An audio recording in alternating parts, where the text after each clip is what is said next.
You need an alkaline to remove an acid. It's like a debit credit. Our job as cleaners, okay, is to get it to 7. If the cleaning company you're hiring, the person on that phone does not know the pH scale, I would say I'd be surprised if most would know. You're listening to the DORE Podcast, where we spotlight the people, ideas, and businesses keeping Ottawa running. From contractors to real estate investors, entrepreneurs to industry experts, we dive into real conversations and help grow everybody's pie. Episode 24, the Parliament Cleaning Group. And we're on. It's so professional, right? Off to the races. Off to the races. Off to the races. Hey, Vaughn, we've just been chatting before this, and obviously I think this is going to be a fun chat. Cool. I think so too. It seems like it's going to be a fun chat. So good stuff. Yeah. So we've got Vaughn McKinney from the Parliament Cleaning Group here today. So thank you, Vaughn, for accepting our invitation. We have a mutual friend in Michael Hughes that introduced us and thought it would be a good thing to have us both on this podcast. And I'm happy to have you on and learn a bit more about you and the company. Well, Dan, thank you for this opportunity. It's not every day you get an opportunity to speak with another businessman about your business and in front of cameras. And thank you, Dan. Much appreciated. Oh, you're welcome. You're welcome. Much appreciated. So tell us, Vaughn, like how did the Parliament Group get started, or how did you get involved into this business? Okay. Well, my former career, I was in the credit and collection business. No way. I didn't have a motorcycle. Okay. But I was into the business, and I was very fortunate. I was with a national company, and I was transferred Montreal, Edmonton, Halifax, then back to Montreal, and then to Ottawa. And then they said, we want to move you to Toronto. And at that point, our family was growing. And my wife was very supportive of us, but we didn't want to move out of Ottawa. We loved it. And at the time, I had a very good client who had a number of businesses. And one of them had large receivables. And he became a very good client, a friend, confident. And one day I went in to see him, and he made me an offer. And it was an offer you can refuse? Well, yeah, it was. It was, it was.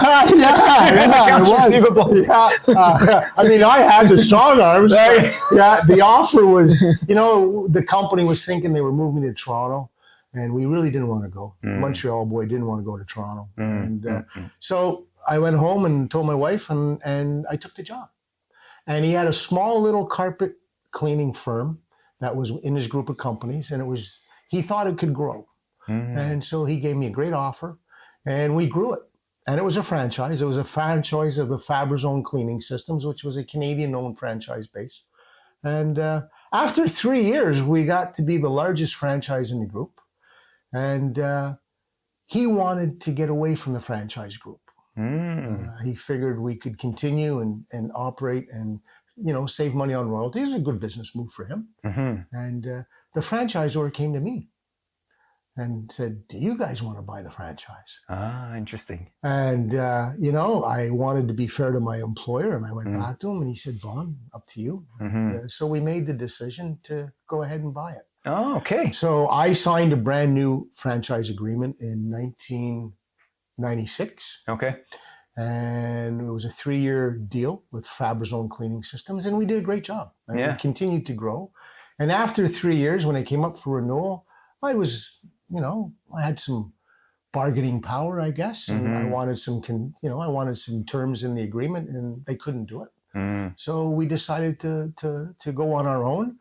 And I was in Florida when I got the call from my lawyer in March saying, Vaughn, you need a new name. Okay. So I said to my in-laws and my wife, I'm going to go for a walk around the resort. And they came back, and the Parliament Cleaning Group was born. Wow. And when was this? This would have been 99. Okay. Yeah, so 96 to 99, we started as a Fabrizone Cleaning System. Yes, okay. And in 99, we went on as the Parliament Cleaning Group. Nice. And that's not a franchise. It was just a continuation of us.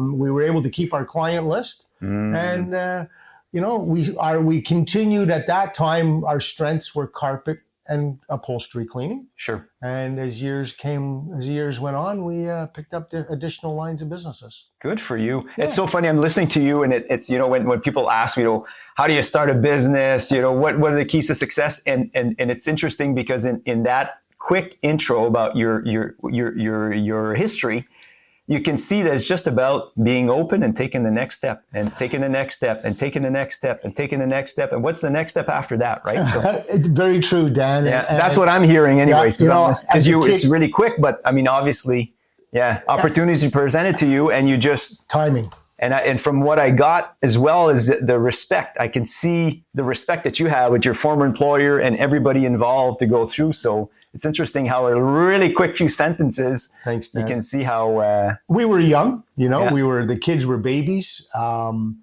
I'll be honest, the hardest decision was to make the decision to move forward. And, I've seen a lot of young entrepreneurs and they struggle at the beginning a lot of us, once you make the decision, you go for it, right? Right. But to get over that hump of, hey, now I'm going to be full commission. I don't sell, I don't eat. And thank you. It was because I listen and to me, I'm like, I'm catching all these little tidbits of that. So I can see why Michael wanted us to sit down. Oh, thanks, Michael J. Yeah. So, and over the last 29 years, we started our core services, and they still are, is carpet cleaning and upholstery cleaning. And when you say upholstery cleaning, so I'm assuming are you talking about residential or commercial, or how does that? Yeah, both. Okay.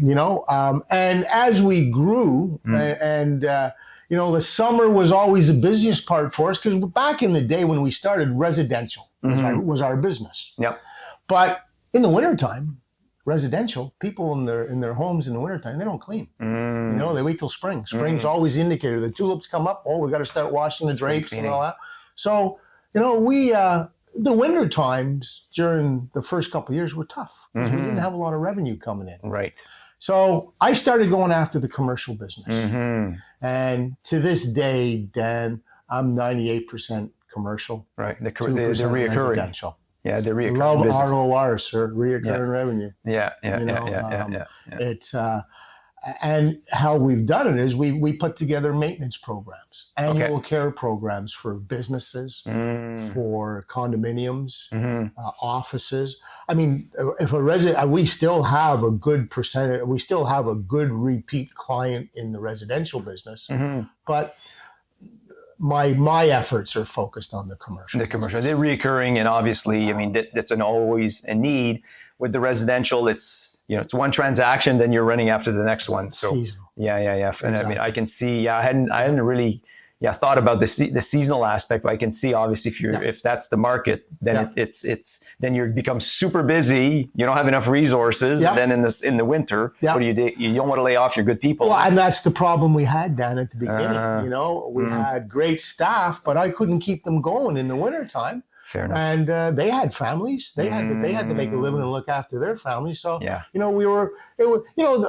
we kept the odd one, but we were always looking for new people, and so that was hard. Yeah, no, I can see that. It was very hard. Yeah, and the seasonal businesses typically, it's especially when you have good people. If you want to retain them, right? A lot of seasonal businesses they struggle with that. So you're always trying to find a compensating service so you can keep everybody going. Yep. But in your case, I hadn't thought about that, but I can see how and then commercial, then I can see, if you're in a condominium building, there may be actually more work in the winter. There is. Because of salt and the dirt and all that. So good for you. And the oh my God. Oh, and residentially now, over the last couple of decades, last decade, I would think, there's less carpet going into homes. Right. There's more hard surface flooring. Right. So, yes, we do area rugs because we do have a plant in our at our office. There's an in-plant operation where we'll go into your home.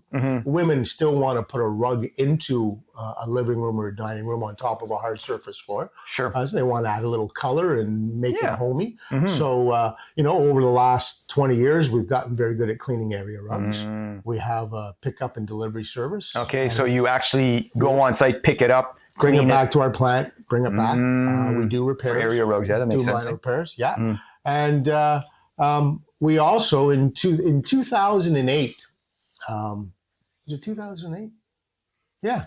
I had a bad accident, and I'm lucky to be sitting here. Oh. And when I got out of the hospital 6 months later, I went to all my guys and I said, we're not on 24. We used to do 24-hour fire or flood cleanup. And when I got out of the hospital, I took the pagers off of everybody and I said, we're no longer on 24-hour call. And I told all my clients as they, they would call and I'd say, can't help you, but I would have a referral for them. So I never left them hanging. Yeah. So if they had a midnight flood, I had someone to call. And so to replace that revenue, we got into the drapery cleaning business. Okay. So for the since 2008, we've been doing draperies, and we're very unique in the drapery business in that we'll go into your home. We'll actually take down the drapes. Okay, that's funny. And we will rehang them. Okay. And so when you say you take them down, it's because you bring them to your shop for our plant, for cleaning. We clean them, and interesting. then we rehang them. Okay. And, in that division, Dan, a lot of our clients are seniors. You don't want your 80-year-old mom going up on a ladder and taking down the drapes. So we're very unique. Yep. Dry cleaners will dry clean your draperies, but they will present themselves at your front door. Right. You hand them the drapes. They'll come back. They'll hand them to you. You go back up the ladder. Sure. We offer the whole service. Okay. So that has been a very good business for us. And, we get in there, the client calls us up and wants their drapes cleaned. We go and talk to them about their drapes. In the conversation, we'll talk to them about their upholstery and carpet. Of course, yeah. Professional, reliable, local. DORE Property Management has been Ottawa's choice for 20 plus years. Call 613-227-0000 or visit dorerentals.com.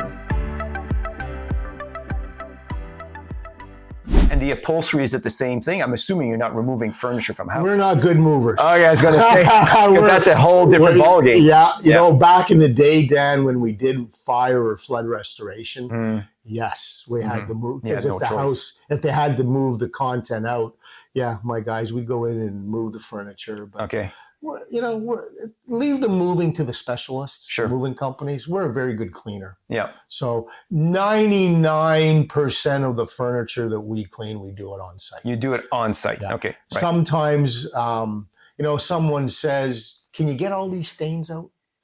And my honest answer is, I don't know. Yeah. Okay. Depends so what it is. give me a cushion. Yeah. Just give me one of the cushions. I'll take it back to the shop.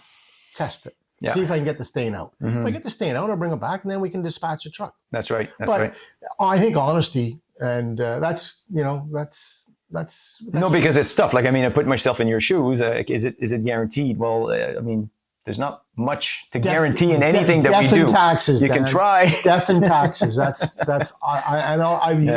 tell you. I'll guarantee you death and taxes. Yeah. I can tell you this. My guys are trained. We're trained to the IICRC specs. Okay. Which Rochelle will know. Yep. Yeah, she does. Yeah. And my guys are well equipped. Okay.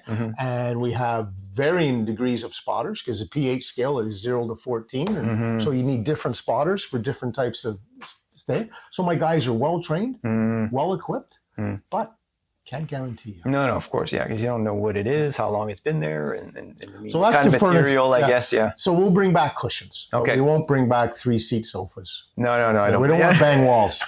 Because that'd be a whole different ballgame to do that. So, so the types of property. So obviously we hit on the fact that, I mean, from what I'm getting, a very small percentage is residential. Yeah. The vast majority is commercial. So when we say commercial, you're talking about what types of properties specifically?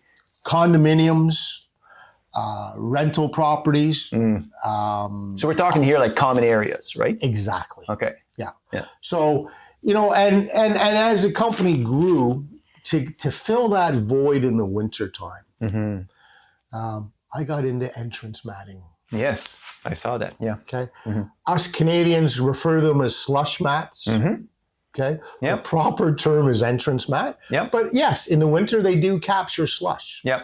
So I represent 3 different manufacturers. Okay.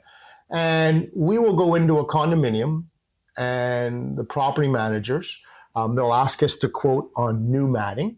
So we'll go in. I just did 2 estimates this morning, and we custom design the layout. So, and with proper, we'll get into that. But we design the layout. Okay, we'll quote it. The condominium will give us the okay. We'll order it, and then starting November 1st to the end of April, we'll dispatch a truck to clean them weekly on site. Oh, nice. Okay, so it's a cleaning on site. You don't remove them because they're There are some properties, Dan, that we do you remove, exchange. Yeah, and then you just put it. You buy like they buy a duplicate set, right? And we always have, as we say, we have a clean one in our shop and a dirty one on your floor. Right. But I would say, if we service just over 300 condominiums, I'm going to say 90% of those, Dan, are cleaned on site weekly.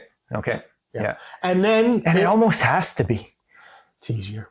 But I mean, from a standpoint of reoccurrence, because I mean, you go into, when it's just been cleaned, it's great, but people go in and out, in and out, depending on the weather, the salt, the slush, so it always is conducive to get dirty and very quickly. And a proper mat, there's good mats and there's proper mats, Dan. Proper mats. What is it? Yeah, what is a proper mats will trap and hold the grit. Okay. So it doesn't allow the debris to migrate into the common areas. Okay. Yeah, because obviously you don't necessarily have these mats all over the common areas. It's mostly at the entrances, right? And that's why that entrance mat, right? So a good mat. Our competition in the matting business, Cintas, Canadian Linen, good companies. Yep. I will never take them out. They may take me out down the road. They're big but the rental companies only rent you wiper matting. And what we do in the wintertime is we put wiper scraper matting in. Okay. Because we need it not just to wipe the moisture off the bottom of the footwear, but we need to scrape the bottom of the boot. Okay. So that stuff stays in the mat. Our truck comes around once a week, cleans it out. Okay. Whereas that's part of the mat, the entrance mat, or it's a different. There's 3 types of mats. So people come in, you rub your floor. They just walk, and just walking. As they walk, a wiper mat has polypropylene to wipe or to scrape. And nylon to wipe. Interesting. So you'll always see, well, not always see, but in a lot of the mats, you'll see a little whiteness in it. Okay. If it's a black mat, it'll stand out more. You'll see the little white threads. That white thread is the polypropylene. That actually scrapes the bottom of the boot. Okay. And then in the summertime, a lot of our properties will take out the wiper scraper mats, and that's when we put the wiper mat in. Okay. Because the wiper mat, good for rainy days, right? And a lot of the new buildings, they're putting in beautiful marble flooring. Yeah. That stuff's slippery, Dan. Oh, I know. That stuff is slippery. I know. So, I know. That's one of the key reasons you use matting is to prevent slips and falls. And so you still, in the summertime, if we have 100 feet of matting in a condominium building in the wintertime, in the summer, we might have 15 feet. Okay. But it's at the doors, just so when someone comes in, the bottom of the boot's wiped. Yeah, so it's not wet slips. Yeah. And do you have when people when clients get the service from you, can they get them branded or without they have their brand on it or whatever? So they can. Okay. Yeah, they can. And I don't know, maybe it's just me, Dan, but over the years I have actually talked some people out of logo mats. Okay. And the reason that is if you're not going to clean it every day, and I mean some winter days every day, then your name's dirty. Yeah. Right? It's your logo. It's your brand. Right. Yeah, that's fair. Yeah. And so what I suggest to people, if you want to do logo mats, let's do the elevator, not the front door. Interesting. Okay? Yeah. And if you don't, put that money, because a logo mat is going to be double the cost. Yeah, it's more expensive for sure. Put that money that you're going to put into a logo, put that into maintenance. Right. Give your matting longevity. Not cheap. If we can get 7 to 10 years with a proper care program, versus 3 years with no care, you're better off. Yeah, 100%. Okay. Yeah. So absolutely. But if you want logo mats, I will do them. And those are through your stuff. Okay. Yeah, I can imagine. So. And the nice thing about owning your own mats, you can pick any size. Right. Yeah, because they're yours. I mean, it's not. You can pick any color. The rental market, again, they're only wiper mats. And they service, in the wintertime for a business that's on the 3rd floor of a building, wiper mats are all you need. Yeah. But if you're street, people, by the time by they the time they get up to the third floor, your boots are dirty. All the stuff's in the common area. Right. But if you're ground level, seriously consider wiper scraper matting in the winter. Yeah. Interesting. No, that's interesting. Looking for stable income-producing assets? At DORE, we help clients buy and sell commercial properties that deliver long-term value. From multifamily buildings to turnkey retail and office investments, let's talk about your next smart move. Visit us at doremultiresidential.com. So condominiums, multi-residential buildings, office buildings. Offices, office buildings, churches. Yeah. We have a number of churches. Yeah. No, so that's good. So the people, would you say that the vast majority of the people that you serve right now are the new incoming clients, or either referrals, are you soliciting specific pockets of that market? I work the real estate industry. Sure. A lot of realtors are very good to me, and hopefully I'm good back to them. They are. I guess I am, because they keep using me. Yeah. But my biggest area is the condominium market. And to be honest with you, Dan, I don't do a lot of advertising. No, fair enough. And that maybe that's been my. But my business has grown, and because I'm still I love being on the road, and I'm a business owner. I have my right people in place. They do the accounting. I like to get out and sell. Yeah, no, that's good. Yeah, and 99.9% of my stuff is referrals. Okay, yeah, and that speaks volumes. I think it speaks volumes. I think. Yeah. Well, I know, but I'm going to say I think because Thanks, Dan. you don't know 100%. But and also I think I saw on your website as well where I don't know that this is primarily a focus of yours, but when there's, like for us in rental business, there's turnovers that happen every month. Yeah. And obviously somebody moves out, somebody moves in. There's usually a cleanup that takes place. And I saw something on your website that had something to the effect that says that when you get in, the amount of work that you do in a short period of time is as much as somebody would spend several days doing. Yep. So can you expand on that? Well, we do apartment carpet cleaning move-ins. When someone comes in, we'll clean the carpeting. Sure. But it's not a full cleaning of the unit. It's not a full cleaning. Sure. We'll do the carpets. We do have one crew that does hard surface cleaning. Sure. But they're really busy. Sure. So over the years, we'd get a call the 30th of the month. We got 30 apartments to do. Yeah. I could handle that. Okay. But carpet. No, it was everything in those days. Okay. Toilets. But you don't do that now. If the timing is good, sure, I will do it. Okay. But I would rather turn you down than let you down. Fair enough. Okay. Yep. Carpets, not a problem. Yep. I'll be there every time. Hard surface, it's hard to keep that crew. It's because that one crew I have very busy with real estate agents enhancing properties before they put the for sale sign up. Yeah. There's always some of that. Yeah. Spruce it up. Yeah. So in terms of services, because obviously we talked about carpet, upholstery, drapery, blinds, entrance mats, area rugs. There's also something that speaks to odor control. Odor management. Let's get into that a bit. That's an interesting one, and I'd like to. I mean, when you talk about odor, are we talking about because you've walked into a building and there's a smell of musk or pets or whatever else. Yeah, is that what we're talking about, or something else? Exactly. Okay. Exactly. We've been into odor management. Or I guess back in the day we called it odor control. But for the last 3 years, we got into odor management with a company by the name of Vectair. Okay. British technology. There's really 3 ways to deal with an odor. Cleaning, ozoning, or counteractants. And we have the ozone machines. And the ozone is used primarily for smoking? Smoking, cooking odors. Okay. And cooking odors, right? Yeah, cooking odors. Okay. And that's a machine you put in that that cleans the air, I guess. Yeah. And there's 2 types of ozone machines: corona discharge and UV.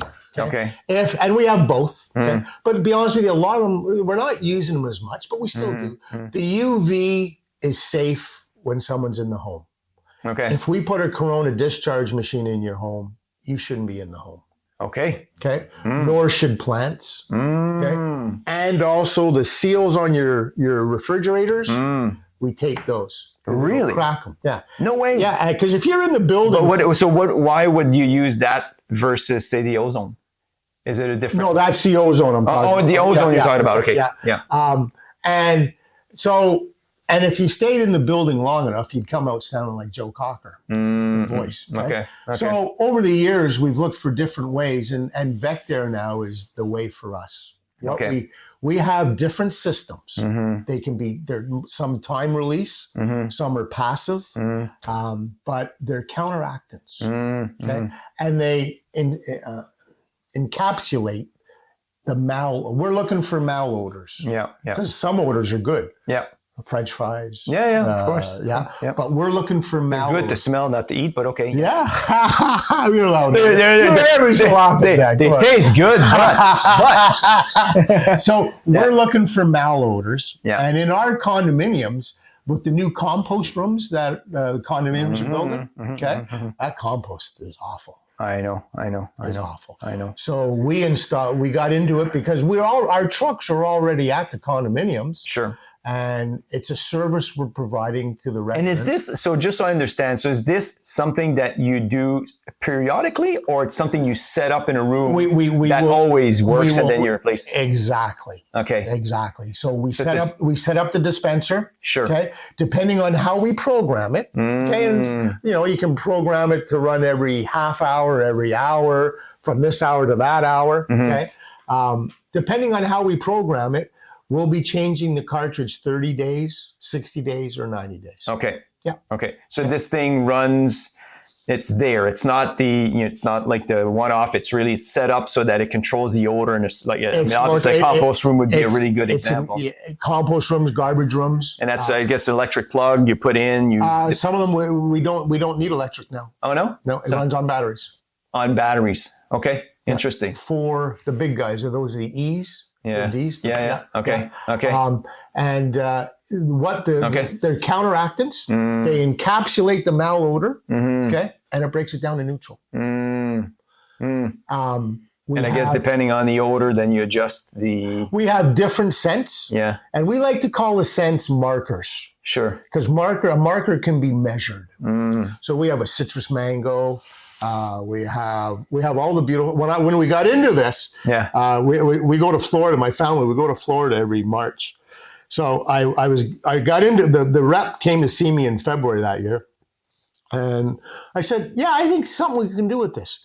So he gave me a box of all the scents. Okay. And I had 5 women in Florida with me. Yeah. So one of the first after dinner, I said, "Okay, girls, which ones do you want to stock?" And then they chose each a different one. Yeah. And there was some commonality, but at the bottom end of their choices. Yeah. All their first process of elimination. Yeah, but women, right? You love them. So anyways. But we love them. Yeah, we do love them. So, and we even have a 0 scent, Dan. Yeah. Because we realize the people with allergies. Some people don't like it. Yeah. But because these are they're not deodorizers. Right. They're not room fresheners. They are actually inorganic counteractants. Sure. Okay? When the cartridge is done, recycling bin. Okay. Very safe. And we have yet, Dan, to come across a resident in a building that has an allergy. Okay. Or a sensitivity to, because it's the air fresheners and the deodorizers that people have sensitivities to. Right. And if it's too strong, I think, the perfumes or whichever, and some people have a hard time with that. So it's interesting. Yeah. So there's nothing better than to go into, a building or common area and have a fresh scent. Something that's fresh scent. Yeah. Interesting. So, and those typically would be installed. So we use a compost room, but what other areas would they? Lobbies. Okay. Garbage rooms, exercise rooms, common washrooms. Sure. And there's a couple of buildings downtown that are very high-end buildings. They have them, and each floor has its own little. When I say garbage rooms, it's in the basement where all the garbage comes down from. Yeah. But some of the buildings even have them in the individual floor garbage rooms. Okay. Yeah, so it's just it's and then you guys monitor that every so often. Yeah, and we go in and change. At DORE, we're more than just leasing agents, we're rental matchmakers. Our team is dedicated to matching the right tenants with the perfect home. With personalized service and a deep understanding of the rental market, we're here to help you find a place that you'll love. Inquire today and rent from people who care. And then when it comes to, anybody, obviously, we always have questions like trying to put ourselves in somebody who's listening to this and saying, if I want to consider the services, what questions do I ask? Yeah. Obviously, it differs a lot depending on the service that you ask. I think we hit, upholstery. You've been quite, open about doing tests with cushions. When it comes to drapes, you go the extra mile by pulling them down and bringing them to the shop. We talked about area rugs. You'll bring them to the site. Any other questions that people should be asking, say when they, when it's say odor control, or the frequency, say for example of carpeting. Obviously, you mentioned a sequence of replacing or cleaning once a week. Yeah. But I'm assuming depending on how many people go in, I'm assuming that, those services may vary from building to building, or am I mistaken? Foot traffic has a big factor on how often we should be cleaning those mats. Yeah. Okay. Yeah. A lot of our buildings were in weekly because they're high traffic. Sure. But then there's some smaller properties, maybe 4 stories, 3 stories, not a lot of traffic. Sure. Okay. So we adjusted based on the foot traffic. Could be twice a month. Sure. Might even be monthly. So it's based on the foot traffic. And if someone was to ask me what type of mat should I buy, my first answer is make sure the backing. Right. Okay, there's 3 types. But you would help them. Oh, without a doubt. Yeah, you would help them in choosing the right, depending on what the objective is, right? So yeah. But there I think it'd be a wise price points. Some condos don't have the large reserve funds. Sure. So maybe they would start off with a gel foam backing mat. Gel foam. Good with proper care. With proper care. Okay. Of course. You can get 5 to 7 years with a gel foam. Then you step up to a vinyl 5 backing. to 7 years. Okay, that's kind of neat. Yeah. With care. Yeah, of course. With care. Yeah, but with care meaning regular cleaning, cleaning, proper storage. Yes, and that's something we do. We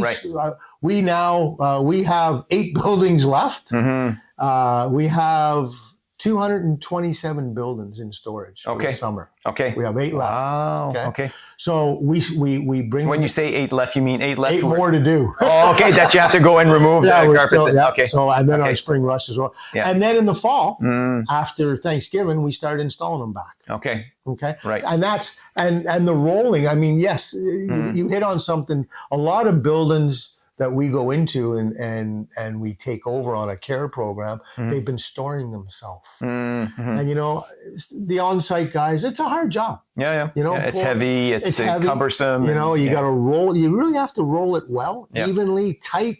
Yeah. And you have to store. Some mats you store on the side, some mats you store standing up. So without proper storage, you can decrease the longevity of that mat. So that's a service we provide to the condos. Yeah. But it's crucial when you're looking at mats, the type of backing, okay, and your measurements. Okay. You need then 15 feet inside every entrance door. Okay. You need. Yeah. To get, so the dirt doesn't just continue to come in. Exactly. Yeah. Because I'm assuming, as a building owner, obviously when you have those mats and those, let's say high performance mats, because if you can, prevent the dirt from getting into the common areas, and it keeps the common areas much cleaner too. And it saves you housekeeping costs. Right, exactly. Because then obviously I've been in buildings where, they got really small mats, but then, they cheapened out here, but then obviously the floors are always dirty. So somebody always has to be cleaning. And if they don't clean every day, then it's not nice. And then, especially in the wintertime, right? And then salt can be very corrosive. Yeah. Okay. And then you're getting into the possibility of wear and tear on that hard surface floor. So yes, you need, I can't say strong up proper matting. Right. It's your first line of defense. Interesting. Matting should trap and hold the dirt. So it won't migrate into common areas, saving you housekeeping costs. Yep. Okay. It prevents slips and falls, which can be costly. 100%. Okay. Yep. And proper matting, nicely designed, good colors can enhance the appearance of the property. Absolutely. Okay? Absolutely. And, for condominiums or buildings that have units for sale and prospects are walking into that building, it's just like you said with the scent. Yep. Walk into a nice, clean lobby, smelling fresh and looking nice. That's, that's a good first opinion for that purchaser. Yeah, no doubt. And some people are, have concerns about environmentally, sound or environmentally friendly products. Is that something that you can cater to, or sometimes it's limited depending on the products that you use, whether it's for the cleaning the rugs or whichever? Is there a gauge or? Okay. Yeah. On our matting, Yep. we have one line that's recycled plastic. Okay. So environmentally very friendly. Yep. As far as our cleaning solutions, Dan, Yep. we've tried the But green they don't products. Yeah, and they don't do as well there. Yeah, that's On hard surface yeah. cleaning, they may. Yep. Okay. Windows, walls, floors. When it comes to carpet and upholstery fibers, you need the proper pH. Or else it doesn't. Yeah, it's like spitting water, and they look good, but Yeah. So nicely answered. No, that's fair. I mean, we've tried them. It's a common question, but Yeah. it depends the kind of results you want, right? Yeah. So it's Our products are all non-toxic, yep, non-allergenic. yep, And if a client, and we understand people have young children, they have pets, and same with residents. And if anybody, the MSD sheets are all in our trucks. And what's an MSD sheet? Material safety data. Sure. Okay. So we provide that to our clients should they ever have a question. Okay. Okay. That's good. And we want them to feel comfortable before our guys come into their home or into their place of business. And everything we have is non-toxic, non-allergenic. Nice. Okay. This was anything else that I missed that you think from a client's perspective should be asking, or we tried to be as thorough as possible based on the services. Because it's been a fun chat, and I'm learning, and I'll have other questions after. Curious. I firmly believe this. Yeah. If you're contacting a cleaning company and you're interested in their services, the simple question I'd ask them: what's the pH scale? Of the product they're using? No. What is that? What's the pH scale? Yeah. We live by that every day at the Parliament Cleaning. What is the pH scale? pH scale is 0 to 14. Okay. Okay. 0 to 7 Yep. is acid. Okay. 7 to 14, alkaline. Okay. Okay. Yeah. Everything that all of you in here today use to wash your hair, brush your teeth, is all alkaline. Even Right? Mike's hair? Everybody's hair shampoo is alkaline. Okay? You know why that We gotta bring him in. do you know why that is? Do you know why everything in your house is alkaline? Personal grooming? No. Is because the stains in your hair are acid. Okay? So you need an alkaline to remove an acid. Okay. It's like a debit credit. Okay. Okay? Okay. If we want to get our job as cleaners, okay, is to get it to 7, which is neutral. Right in the middle. Is Interesting. neutral. Okay. Interesting. If the cleaning company you're hiring, the person on that phone does not know the pH scale. Yeah. I would say I'd be surprised if most would know. So a lot of the manufacturers. There's just experience talking here. It is. Yeah. And that's why. And your Rochelle. Yep. Will know. Yep. Oh yeah, no. She's working this that is taught in the IICRC. Yeah. Okay. Yeah. And we could have some more fun with the pH scale, but that's another time. So that would be a simple question I'd ask the cleaning company. Yeah, that'd be interesting. Yeah, and then see them stutter. And it's unfortunate because if the cleaning companies knew that, they'd be working smart and not hard. Yeah. That's a good point. Yeah, and that's something I tell my guy. I'm in my shop every morning, 6 o'clock. My trucks leave at 7:30, and they all look back, and I say, "Work smart, not." I say, "Guys," and they all look back. They know it's coming. Yeah. Work smart, not hard. Yeah. Well, you make sure repetition It's, I don't know if you remember the old Hill Street Blues TV show. Yeah. The staff sergeant in the morning, the last thing he'd say to the guys is, be careful out there. Yeah. Okay? And so, it is an industry, it is a profession, and the pH scale is one of the ultimate things we follow. Yeah, and I can appreciate, I think anybody that's going to be listening to this as well can appreciate the level of expertise that you bring to the table. Because I think obviously, I think some people discount a lot of what goes into doing this. And clearly when you have buildings and office buildings and condos and multi-res, you want somebody that knows what they're doing. Work smart, not hard. Yep. Get the result more so, and Yep. then obviously having the Saves service. you money, saves the client in the long run. And having somebody that's been in the business, has the experience, can provide that service, is consistent, and so that's good. Thank you, Dan. So Vaughn, if anybody here listening would like to reach out to you, would they go to the website? Is there a phone They number? can reach me through the website at cleanit.ca. Cleanit.ca. Very simple. Yeah. Okay. You can reach me through that. Okay. Or my direct email is parclean@cleanit.ca. Parclean@cleanit.ca. Par- Michael put those in the... Parclean, one word, clean it, one word. Okay. Yeah. Good. You got that, Love Mike? to hear from Yeah. Thanks, Mike. I want to make sure he's awake.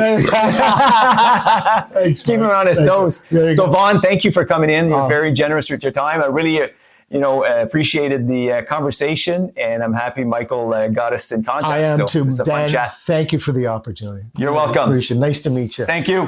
Thanks for tuning in to another episode of the DORE Podcast. If you're an entrepreneur or investor focused on real estate in Ottawa, we want to hear from you.